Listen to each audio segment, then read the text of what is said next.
Ini dia Vivo V60 Lite, phone ringan yang tahan lasak. Selain daripada design belakang ni macam iPhone, betul ke dia tahan lasak? Vivo V60 Lite 5G ni boleh kira macam adik kepada Vivo V60 sebab dia punya spesifikasi lebih simple. Phone ni guna chip MediaTek Dimensity 7360 Turbo 4nm. Lebih laju sampai 60% berbanding chip lama Dimensity 6300. Ia juga datang dengan RAM sehingga 12GB dan juga storan 512GB. Banding dengan abang dia Vivo V60, chip dia Snapdragon 7 Gen 4 4nm. Skrin dia AMOLED 6.77 inci beresolusi Full HD+ dengan sokongan HDR10+. Dan refresh rate dia 120Hz. Sama macam V60, cuma yang ni skrin dia lebih flat dan bodi belakang dia pun flat.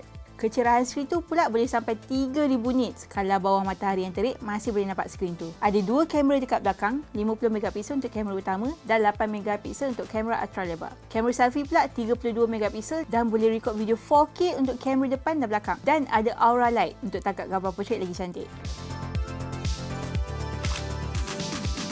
Kapasiti bateri dia 6500 mAh Blue Volt dengan sokongan pengacasan flash charge 90W USB-C. Dan yang best, ada bypass charging. Phone ni datang dengan FunTouch OS 15 berasaskan Android 15. Ada IP65, kalis air dan debu. Siap ada penarafan 5 bintang daripada SGS. Kiranya betul-betul tahan lasak.